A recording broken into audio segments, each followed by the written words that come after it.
सदा जय हो, सदा जय हो। सुधर्मा स्वामी के गण की सदा जय हो, सदा जय हो। ध्यान रूपम मन पुष्पम भजेन्द्रिये भूताशना क्षमा ज्ञाप संतोष पूजा पूज्यो देव निरंजना। तुम मुक्तिदाता करम घाता दीन जाति दया करो।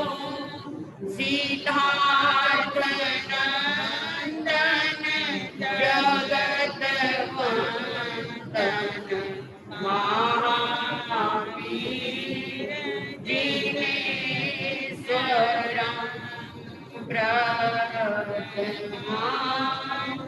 जिनेश्वरम। आचार्य और पंतों की कृपा से, गुरुदेव के मंगलमय आशीर्वाद से पश्चिम बिहार ऐसे जैन सभा के तत्वाधान में सामायिक देवगुरु धर्म की वार्ताएं चल रही हैं। सामायिक के 32 दोष 10 मन के आपने सुन लिए, 10 वचन के दोष आपके सामने आ रही हैं। कल आपने कुछ क्या है वचन के दोषों को सुना था, जिसमें पहला दोष है कुवचन। पहला दोष कौन सा है? हम ऐसा कोई कुवचन ना बोले जिसे सामायिक में बोलने पर सामायिक की विराधना हो। हमारी समता में, हमारी साधना में, हमारे विवेक में अंतराय आए, ऐसा कुवचन हम ना बोले।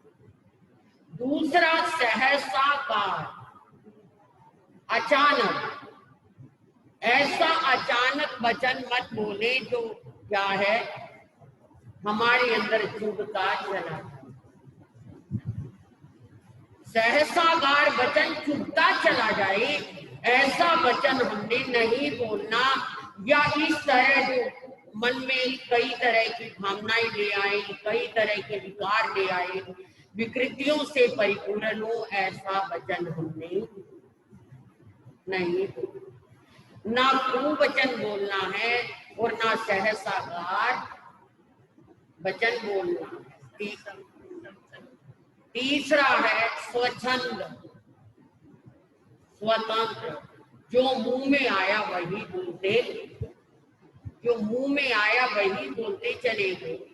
स्वच्छंदता से ध्यान ही नहीं किया, ध्यान ही नहीं दिया, बस अनाप शनाप, अच्छा भला बुरा जो भी कुछ आता गया और हम उसे क्या करते चले गए, बोलते चले गए। उसे कहते हैं स्वच्छंद वचन। ना कुवचन बोलना, ना सहसागार वचन बोलना, ना क्या बोलना, स्वच्छंद। स्वच्छंद ऐसा वचन जो मन में घात करता चला जाए, हमें होश ही ना रहे कि हमारी सामायिक है, हमें ध्यान ही ना रहे कि हमारी सामायिक है, तो लाभ क्या हुआ? जहां सामायिक में मुखवस्त्रिका लगी, जहां सामायिक में यूनिफॉर्म बदली, जहां सामायिक में हमने क्या 10 मन के, 10 वचन के, 12 तरह के 32 दोषों को अलग करके रख दिया, फिर उन्हीं दोषों को लगाते चले। सहसई वचन सबको बोलते चले, छोटों को, बड़ों को, गुरुओं के सामने क्या बोलना, कैसे बोलना, इस तरह का ध्यान भी। कलहकारी वचन नहीं बोलना। 5वां वचन आ गया कलह, जिसके अंदर बोलने से झगड़ा खड़ा हो जाए और मुख वस्त्रिका का भी ध्यान ना रहे, कपड़ों का भी ध्यान ना रहे, इस तरह का कलहकारी, झगड़े का वचन भी हमने नहीं बोला। ना भू वचन बोलना, ना सहसागार वचन बोलना, ना कलह का वचन बोलना, ना कोई ऐसा वचन जिससे संशय खड़ा हो जाए, शंका खड़ी हो जाए। संशय, पता नहीं ऐसा क्यों बोल दिया, शंका में मन भरता चला जाए, शंका से अभिभूत होते चले जाए। शंका वाला वचन भी हमने, संदेह वाला वचन भी हमने क्यों बोलना, स्पष्ट कहना, सरल कहना, ना पीड़ा वाला वचन कहना, ना कलह वाला वचन कहना, ना सावध्यकारी भाषा बोलनी। ये सब क्योंकि मैंने कल भी आपको बताया था, प्रतिकर्मण के अंदर एक एक पाठ सब है, लेकिन भाषा और वचन ये दो पाठ, भाषा और वचन। वचन और भाषा के कारण कई बार क्या हो जाता है, बहुत झगड़े, महाभारत जैसा युद्ध खड़ा हो जाता है, और व्यक्ति तो कह के चला जाता है, पर उसकी कही हुई बात हर वक्त मन में क्या है, लगी रहती है। उसने क्यों कहा, ऐसा कह दिया, उसने ऐसा नहीं कहना चाहिए। न जाने कितनी बातें मन में घूमती चली जाती हैं और कैसे आती चली जाती हैं। ये कलह का वचन होता है, संदेहकारी वचन होता है। संदेहकारी वचनों से हमने अपने आप को सावधान करना।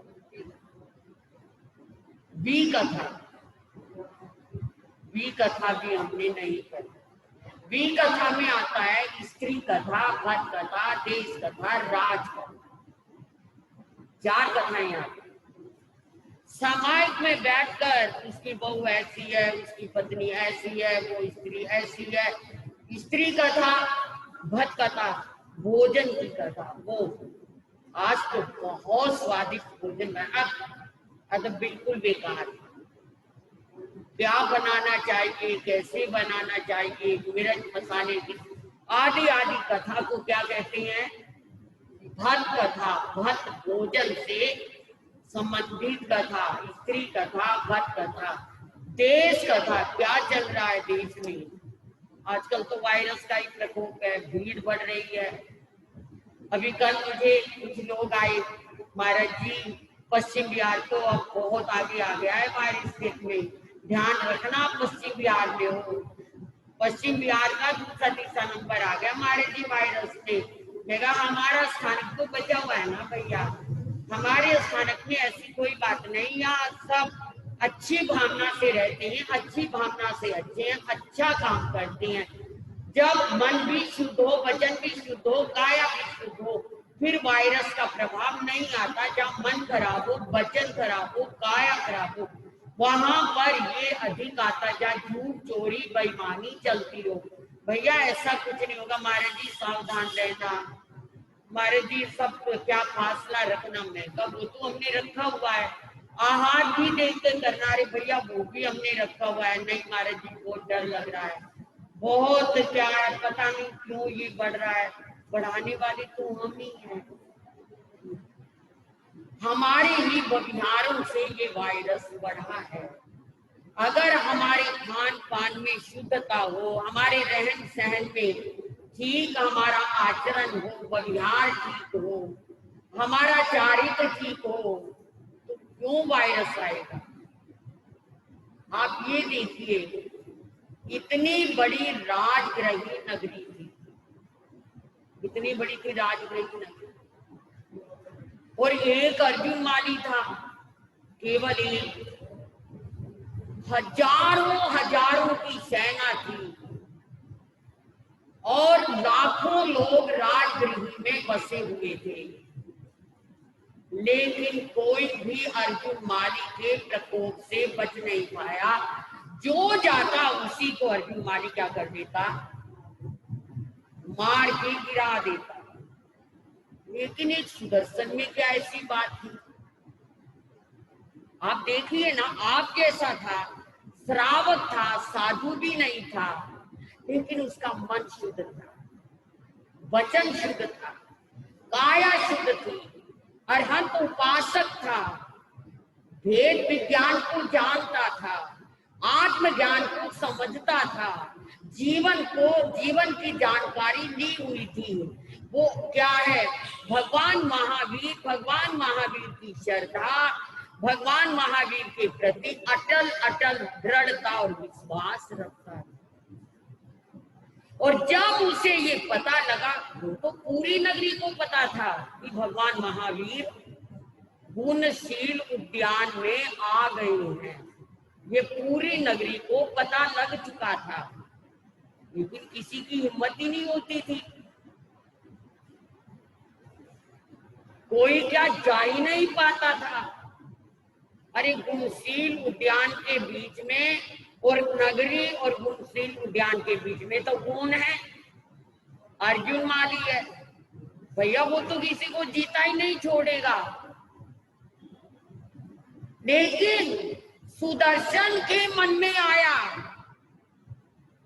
प्राण तो जाने जाने है ना, भगवान नगर के बाहर आए, गुणशील उद्यान में ठहर जाए, और मैं अपने प्राणों के डर के मारे वहां,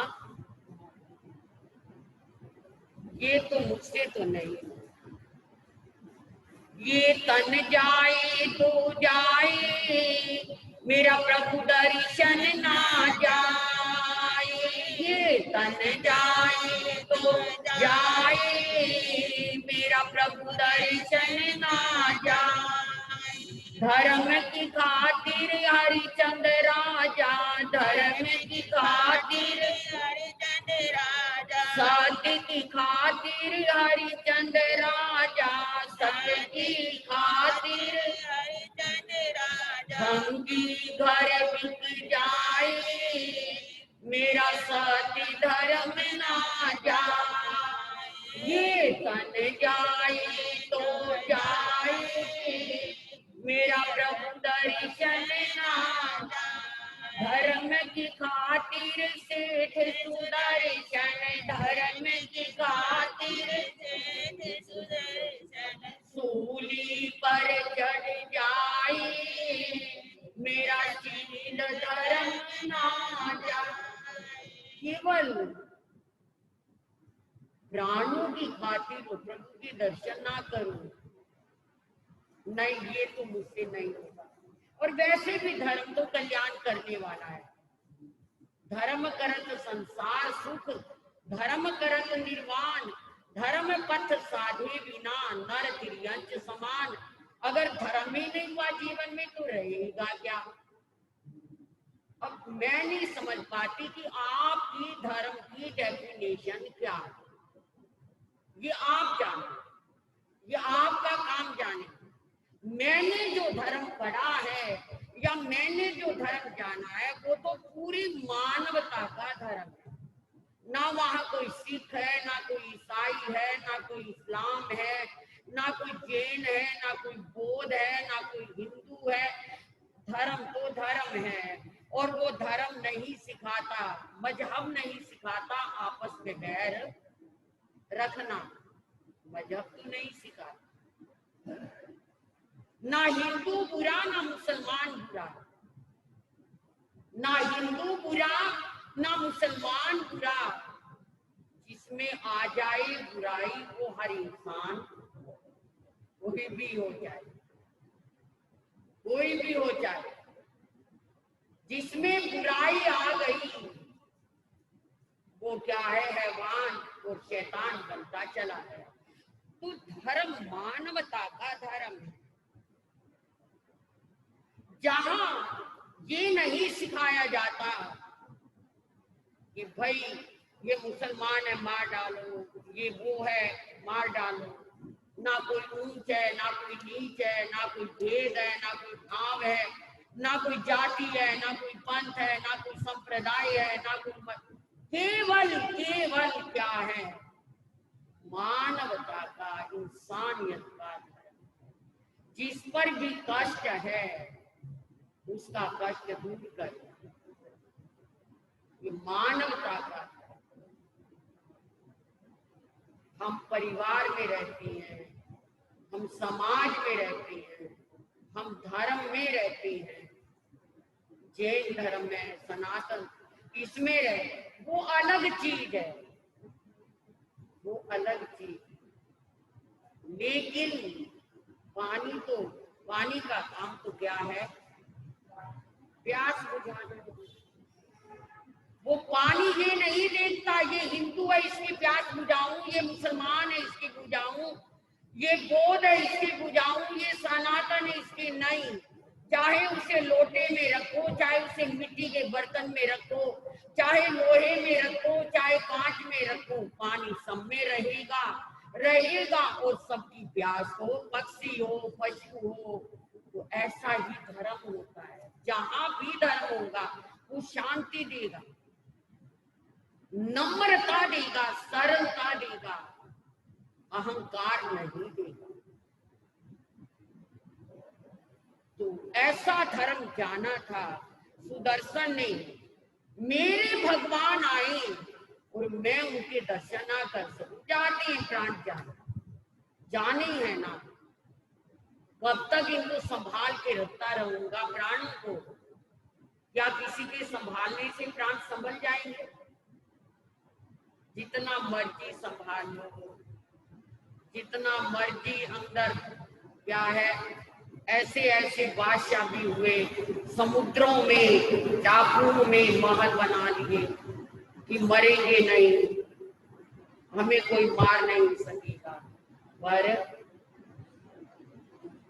आया है सो जाएगा, राजा रंग फकीर।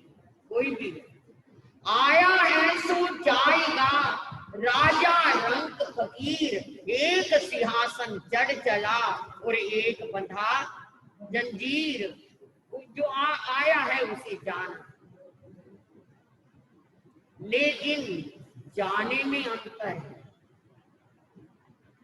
एक खुशी खुशी में जा रहा है और एक रोता रोता जा रहा है। जब जाना होता है ना सब छोड़कर, और अगर कुछ अच्छा काम नहीं किया होता तो मन में गलानी आती है, पश्चाताप आता, भगवान में ये कर लेता, ओहो अब मैं जा रहा हूँ। तो उस समय कुछ भी उधार मिलने वाला, कुछ बनने वाला नहीं, कुछ भी होने वाला नहीं, वो सब एक तरफ हो जाता है। चल पड़ा सुदर्शन, घर में पत्नी को, माँ बाप को पूछा, आज्ञा ली, राजा से भी सबने समझाया। भगवान तो अंतर्यामी है, यहीं से आपकी वंदना ले लेंगे, यहीं से आपके मन के भाव को जान लेंगे, यहीं से सब समझ लेंगे ना। सुदर्शन क्यों जा रहे हो मरने के लिए?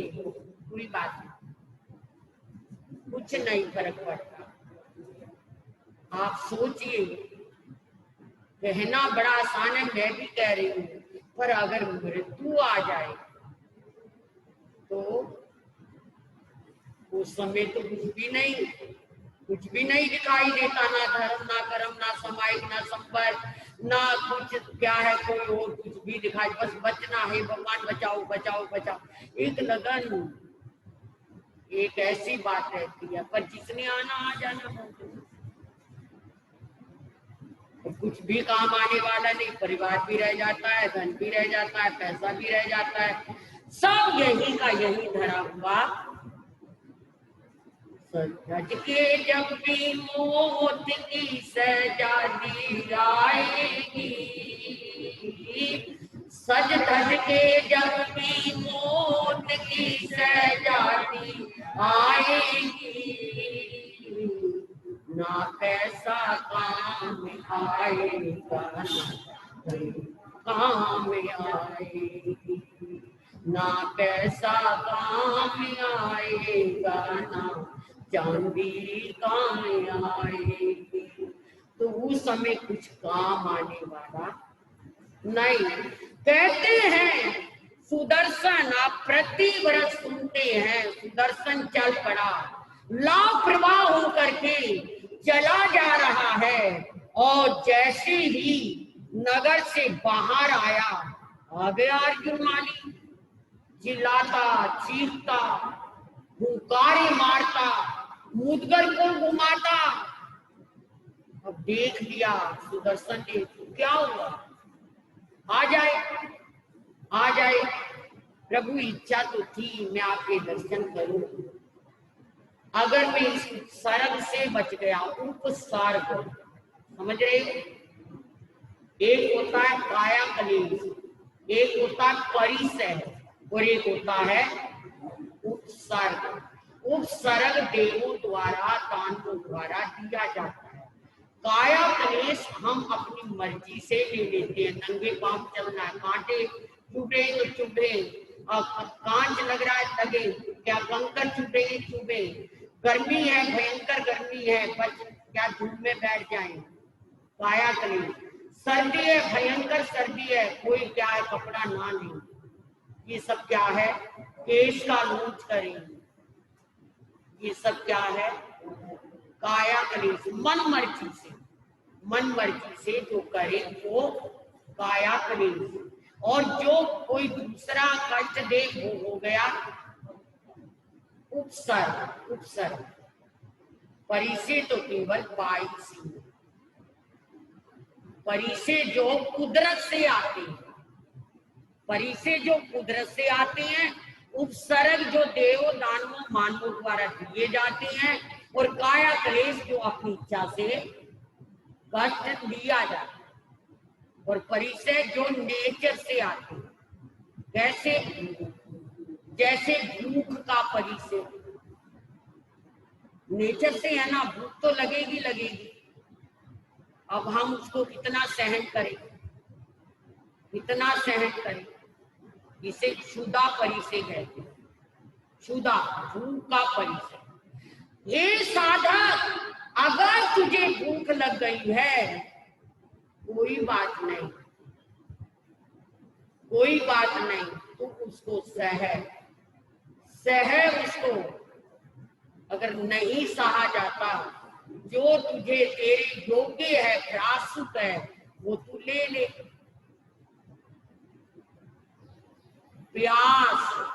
प्यास का परिचय, कुदरत से लगती है ना प्यास, क्षुधा परिचय, प्यास परिचय, और क्या आदर सत्कार परिचय, स्त्री परिचय, क्या है यानी सैया परिचय, बैठने की जगह पत्थर जैसी टेढ़ी है, कोई बात नहीं। कोई कुछ कठोर वचन बोल रहा है, उसको सह लिया। क्रोध परिचय, पद परिचय, मारने के लिए कोई क्या है, गस्तमाल की तरह तैयार है, और सुदर्शन के ऊपर जैसे अर्जुन माली, उसको सहा गया।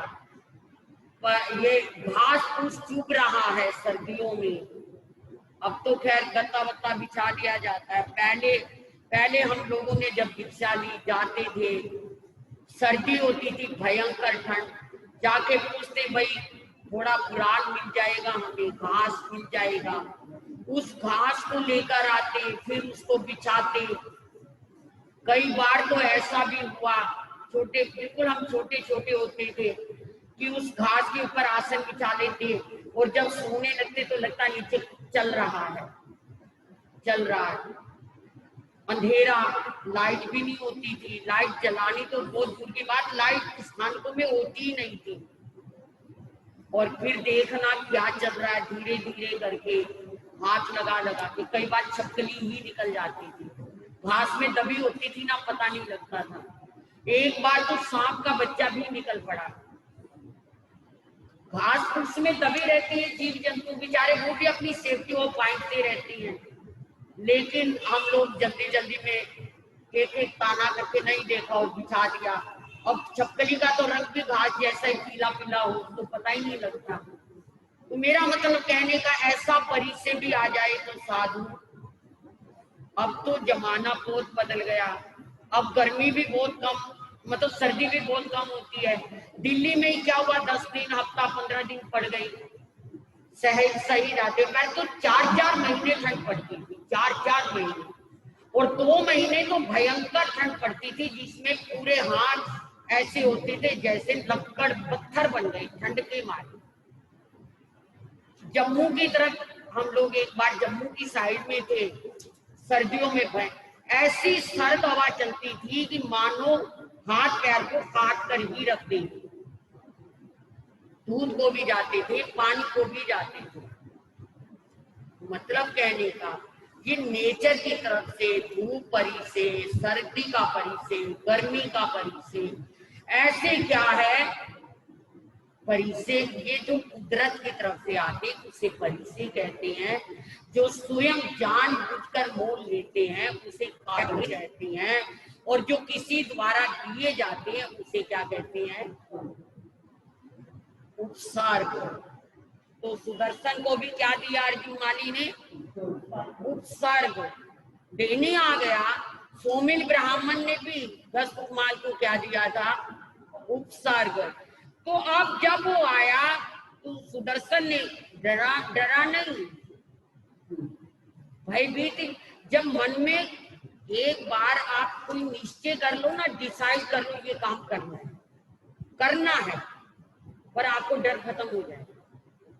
जब आप डिसाइड कर लो ना किसी बात को, तो आपका डर क्या हो जाएगा। ये मेरा प्रैक्टिकल अनुभव है।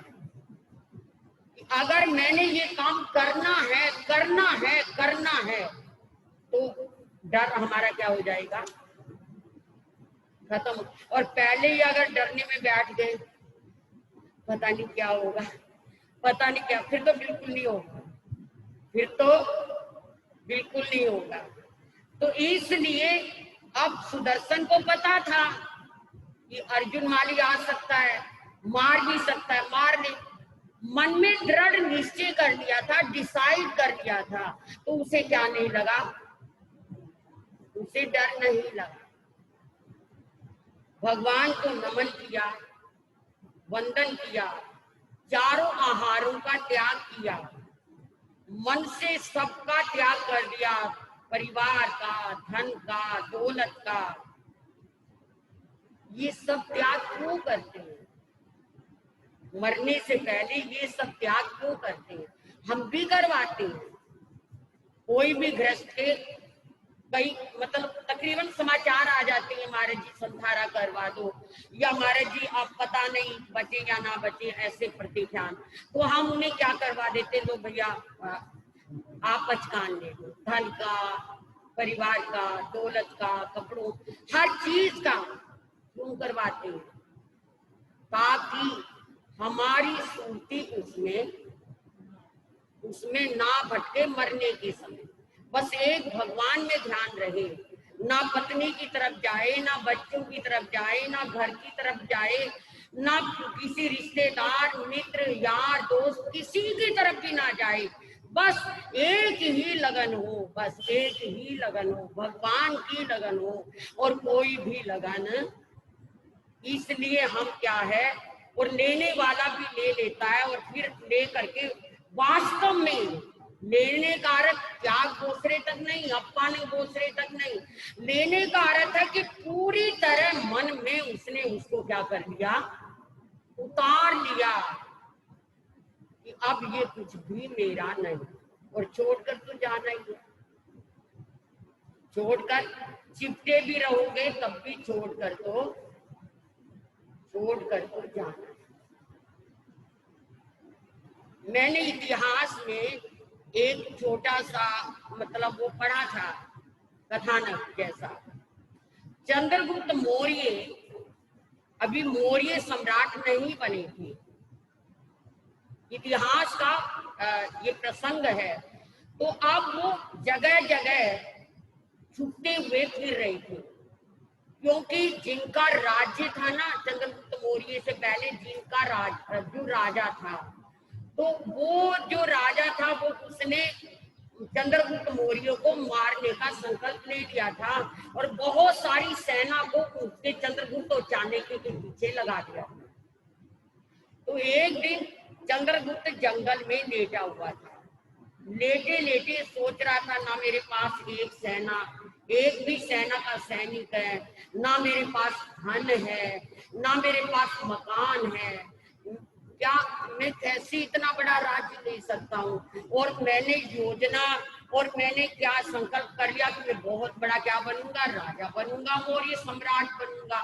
पर है तो मेरे पास कुछ भी नहीं, मेरी तो अकेली जान है और इतना बड़ा साम्राज्य है जो मैंने जीतना, कैसे जीत पाऊंगा इतना बड़ा साम्राज्य।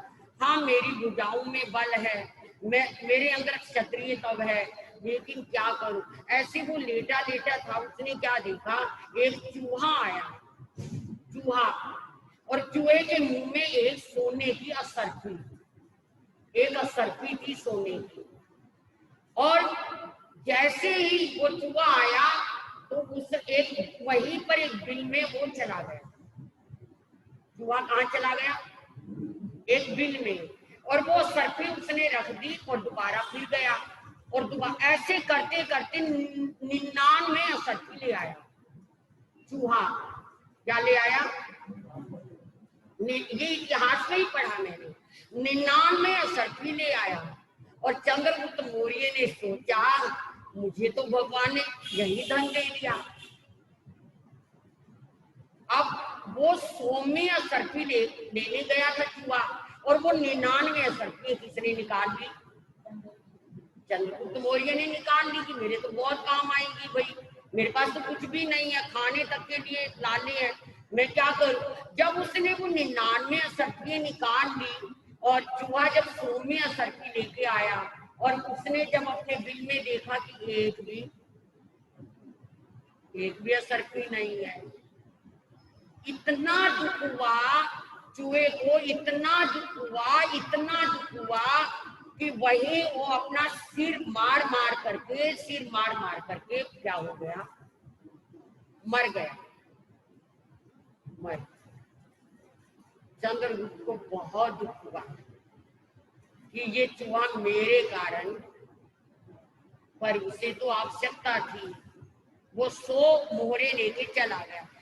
कहते हैं समय आने पर चंद्रगुप्त मौर्य ने आचार्य हेमचंद्र से इस बात को पूछा। कलिकाल सर्वज्ञ आचार्य हेमचंद्र से पूछा, गुरुदेव मेरे साथ जब मैं जंगलों में भटकता हुआ फिर रहा था तब मेरे साथ ये घटना घटी थी, तो आप बताइए मैं उस चूहे का क्या प्रायश्चित करूं, मेरे कारण वो चूहा क्या हुआ था, मरा था।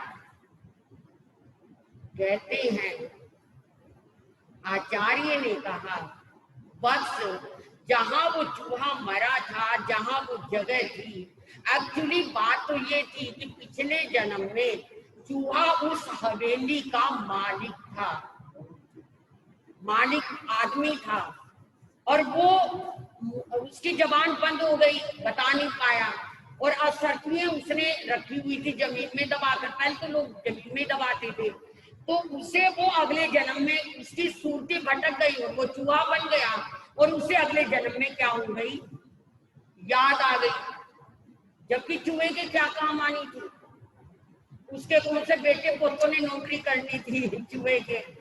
पर ममता, आसक्ति कि वो वहां से एक एक अपने क्या सरफी लाना कर अपने बिल में रखा। तो आचार्य हेमचंद्र ने कहा, बस मौर्य चंद्रगुप्त ऐसा करो, उस जगह पर तुम एक मूसक विहार बनाओ,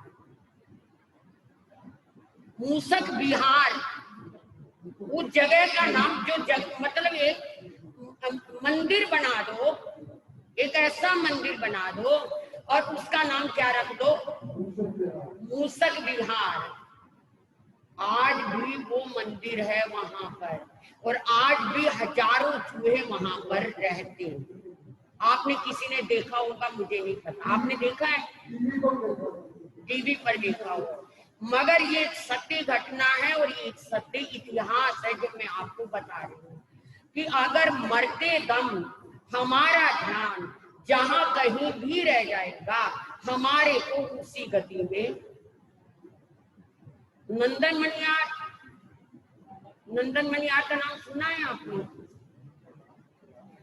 अरे पोसो में प्यास लग गई थी, उसे पोसो व्रत रखा था, पोषद व्रत। एक तो खाली व्रत होता है और एक मुंहपत्ती लगाकर जो आप यहाँ करते हैं उसे क्या कहते हैं? पोषद व्रत। तो उसमें उसको रात को प्यास लग गई, नंदन मणियार श्रावक को, और बहुत बड़ा व्यापारी था वो चूड़ियों का। तो उसने सोचा, हे भगवान, मुझे इतनी प्यास लग रही है, पता नहीं संसार के प्राणियों को कितनी प्यास लगती होगी, मैं अपने धन का उपयोग करूंगा और सुबह उठते ही बाद में पोसो खोलूंगा, बड़े बड़े तालाब बनवाऊंगा, बावड़ी बनवाऊंगा और सब पानी पिए, इतना ठंडा ठंडा जल उसमें भरवाऊंगा। आपने समाई के मन के दोषों में क्या पढ़ा? 10 मन के दोष थे ना, भय के लिए, यशमान के लिए, यश कीर्ति के लिए, धन लाभ के लिए हमने क्या नहीं करनी। अब उसने पोषद में ये भावना भाई, चलो भाभी, चलो पोषद भी खुल गया, बावड़िये भी बनवा दी, तालाब भी बनवा दी, यहाँ तक चलो छूट है, कोई बात नहीं, जो होना हुआ। पर इससे बड़ी बात जो आगे क्या हो गई कि जब उसने बनवा दिया तो लोग, नगर के लोग बड़ी प्रशंसा करते, कमाल कर दिया नंदन, तूने कमाल कर दिया, अरे ऐसा तो आज तक किसी ने भी नहीं किया था, तूने कमाल कर दिया प्रधान जी, आपने कमाल कर दिया, नीचे 3 कमरे बनवा दिए, ये बनवा दिया, वो बनवा दिया। अब कहने वाले तो कहते रहे, पर नंदन को अहंकार हो गया। अब तो दिन रात बावड़ी पर बैठा रहता है, उसे कोई काम सब छोड़ दिया। कितने पशु आते हैं, कितने पक्षी आते हैं, कितने इंसान आते हैं, कितनी पनिहारियां आती हैं, ये है वो है फलाना। अब ऐसे करते करते एक दिन यही बावड़ी बावड़ी बावड़ी करते उसकी क्या हो गई? मृत्यु हो गई, बूढ़ा दुधाई मृत्यु हो गई। और उसी बावड़ी में मर करके क्या बन गया? मेंढक बन गया। आप महावीर अष्टक स्तोत्र पढ़ते होंगे ना, यदि ये चैतन्य मुकुर इव भावाचित चित समम भ्रांति द्रोग, ये महावीर अष्टक स्तोत्र है। तो इसमें क्या है, इसी मतलब मेंढक का वर्णन है, दर दूर ही है, दर दूर कहते हैं संस्कृत में मेंढक को, दर दूर ही है कि प्रभु आपकी भक्ति से क्या है वो भी तिर गया। मेंढक तो बन गया, पनिहारी पानी लेने आ रही हैं और उसे कुछ पता नहीं।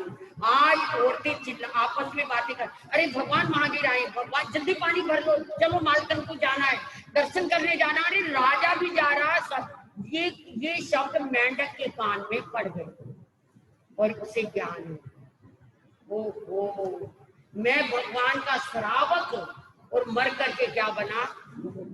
मैं पुण्य तो किया हुआ था ना, पुण्य तो किया हुआ था, वो भगवान के दर्शन, चलो मैं भी चलता हूँ।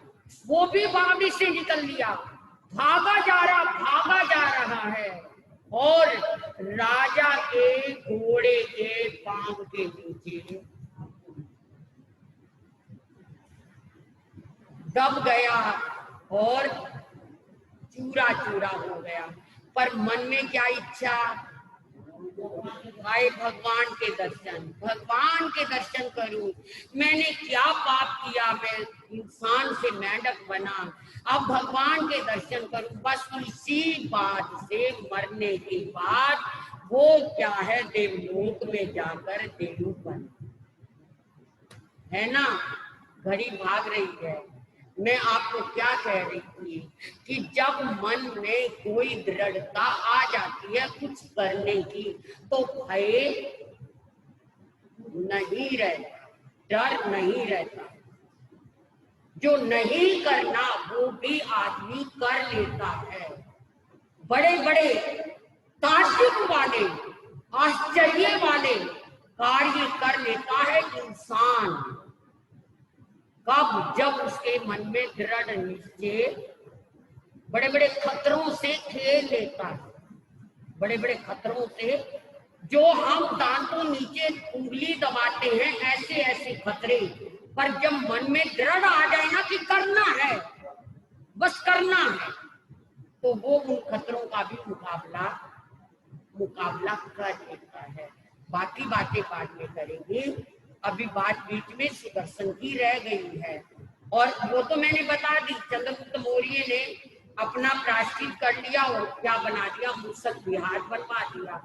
ये केवल वही बात थी कि व्यक्ति अंतिम समय हम संथारा इसलिए करवाते हैं कि उसका मोह आसक्ति कहीं ना रहे, ताकि उसकी गति खराब ना हो। बोलिए भगवान महावीर। संसार के सभी महापुरुषों श्री चतारी मंगलम, अरिहंता मंगलम, सिद्धा मंगलम, साहु मंगलम, केवली पणंदु धम्मो मंगलम, चतारी लुगुतमा, अरिहंता लुगुतमा, सिद्धा लुगुतमा, साहु लुगुतमा, केवली पणंदु धम्मो लुगुतमो, चतारी शरणं पवज्ञाः